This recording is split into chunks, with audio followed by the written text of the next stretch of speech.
Hello to the chicos, hello to the chicas. Today we are going to go back to London territory, and please be mindful, I'm putting it up right away, not gonna be bashing the London. It is going to be a very objective and hopefully very useful insight into the realm of the London. So, as you know, or you might know, in my chessable d4, d5 black club players repertoire, I recommend d5 setups against the London. Right? And I firmly believe that these are potentially the best ways to contest the London. However, the problem with this, or it can be a problem for many, is that it's not a build or a play, or a line rather, just to finally find the correct word, that many of you can do. The King's Indian players, the Nimzo players, the Dutch players, a lot of players can't utilize that setup. And the other day, a very enthusiastic viewer sent me a game submission that he thought that I might want to analyze.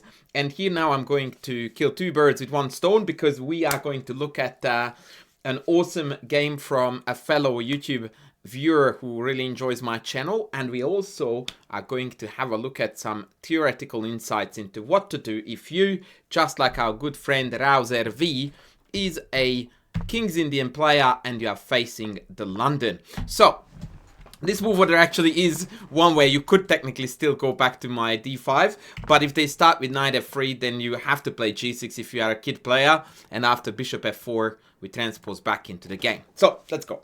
So he plays g6, e3, bishop g7, knight f3, castles, d6 first, excuse me, bishop e2. I would like to point out that this might count as a small inaccuracy, because now if we want to, we can go after the dark squared bishop. And here bishop g3 is just nonsense. You take it, there is no attack on the h file.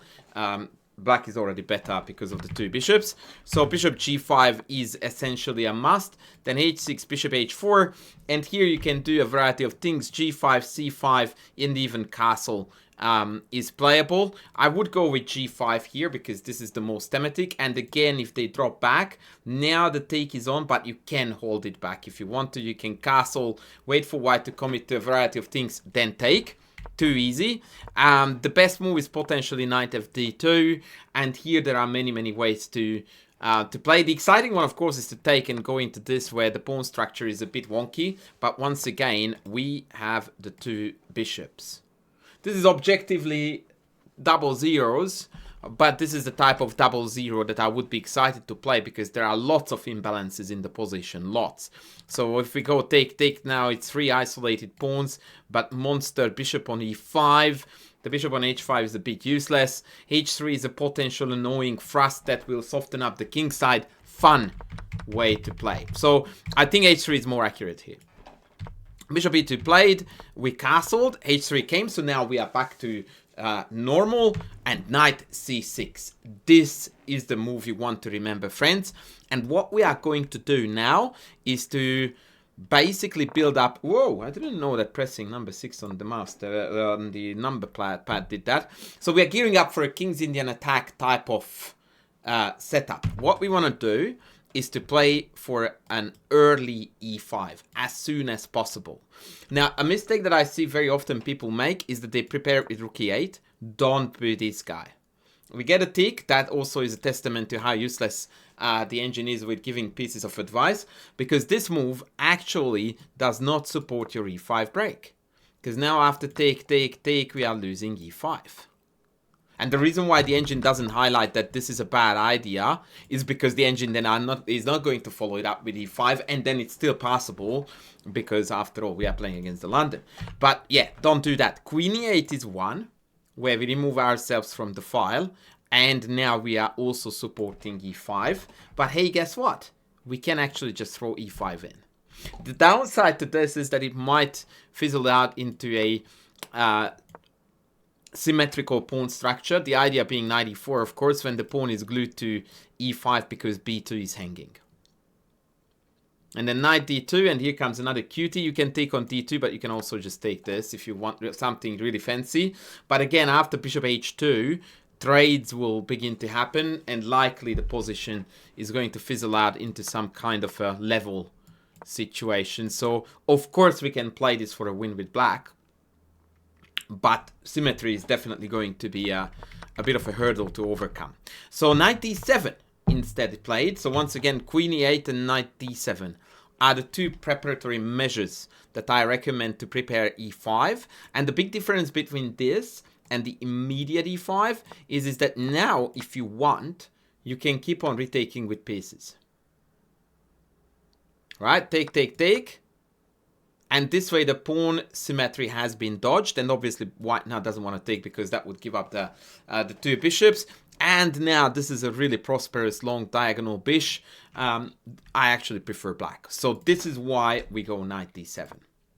Opponent here erroneously played knight d2. This is a really serious mistake. c3 needed to be played to bolster the d4 pawn. And here both players actually went into London mode by e5 and then dropping back, and white completely forgetting that d4 is hanging now for free, and black completely forgetting that d4 is hanging for free, playing king h8.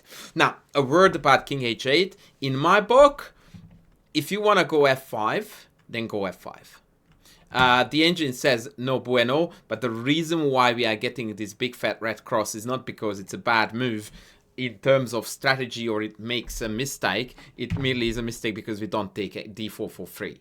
But as a concept, you don't need to worry about this check. You just sidestep it, and even if knight g5 was a move here, queen e7 would, oh well, in that case knight e6. So yeah, luckily knight g5, or not luckily but calculatedly, it's not doable. Long story short, you look at the check, you look at knight g5. If it's not on, then you can go f5 immediately. Now c3, and from here on out, now we are back to full normality. And now I'm going to demonstrate through our good friend's marvelous play what this King's Indian attack story looks like. f5, rook c1, already a very timid, hesitant move that I very strongly dislike. Maybe it was a good time to start looking for symmetry again and start looking to trade pieces, e4, knight c4, but definitely white is defending now. Rook c1 allows black, to play e4, close of the center with the tempo, and launch a very dangerous kingside attack. And this is exactly what I would recommend, especially on club level. You go knight f6, and you start going after it with g5. g5, you reroute the knight here, and let's go for f4. Beautiful play. Absolutely lovely play by black. And what makes it really good is that it flows very fluidly. It's an easy thing to do. c4 played, knight e7 played, gorgeous. b4 played.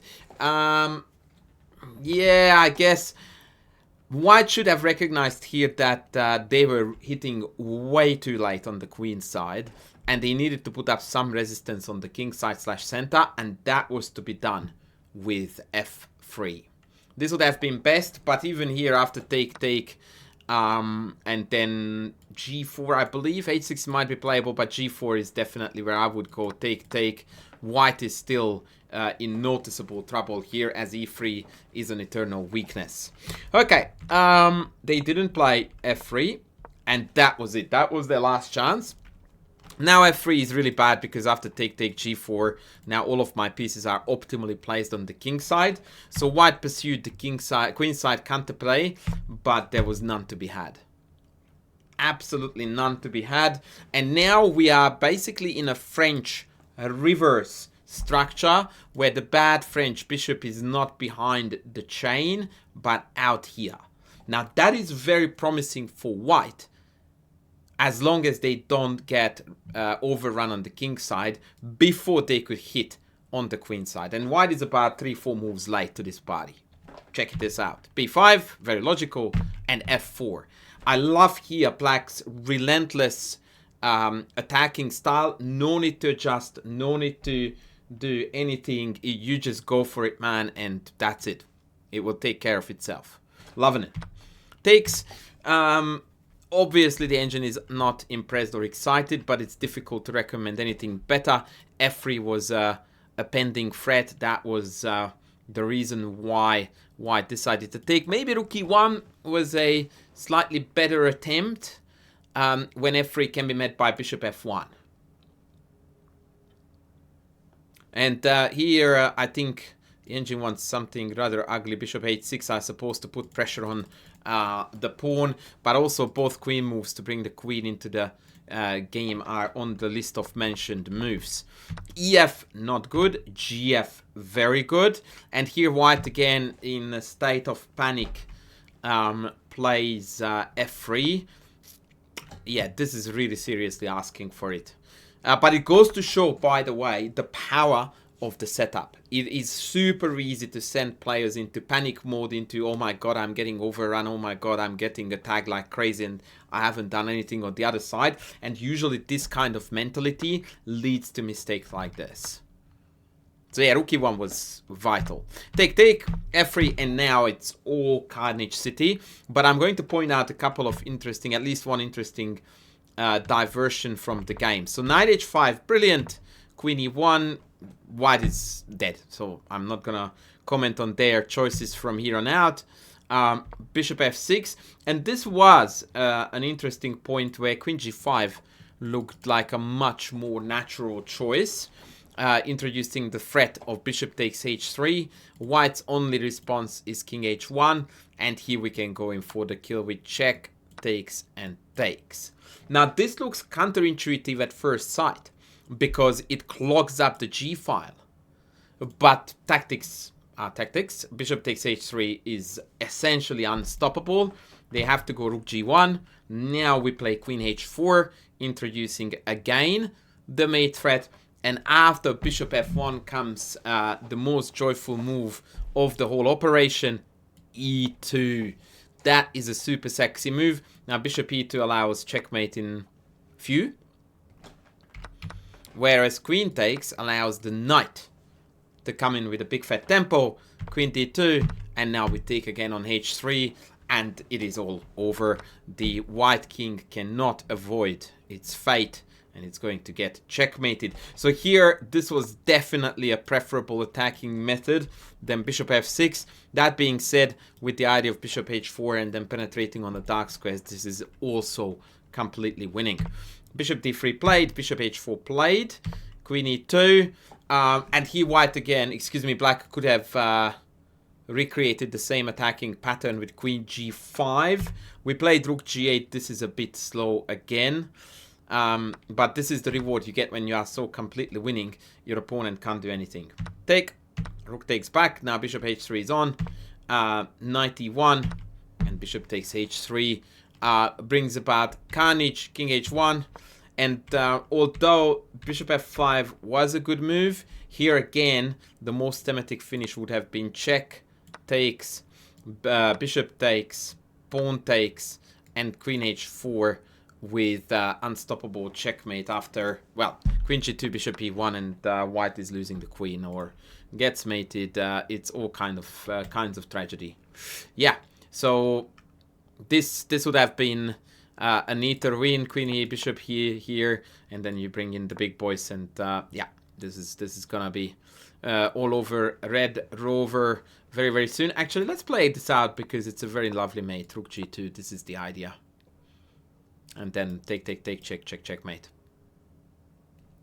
And this is all over. Okay, so we missed that. We pulled back, but again, we are looking at we are only -6 now instead of -13 type of story. Bishop g3, again, good enough. Knight g3 was the faster way to finish it, but this is also good. And after takes queen h4, our efforts on the king side got crowned with an inevitable checkmate, and so white threw in the towel. In conclusion, if you are a King's Indian Grünfeld player and you would like to play something lively against the London, I very highly recommend you to consider doing this knight c6 and then knight d7 move order, cash in on e5, send f5, and go with the kingside attack. Easy to learn, easy to understand, fun to play, no boredom in it really. Like, as much as I am the first guy to bash on the London, it is not boring. If this kind of chess is boring for you, then chess is boring for you. This is a lot of fun. So yeah, I recommend this wholeheartedly. It's fundamentally sound and approved by the engine. So yeah, this is definitely a good way to engage with the London. And also, sending a game like this is a good way to engage with me. Once again, shout out to Rouser V for sending this fabulous game, and congratulations on your glorious victory. Ladies and gents, that's from me for today. I hope you enjoyed this video. Please don't forget to comment down below, press the like button, sub like your life depended on it. Super thank me if you can. I will see you in the next one.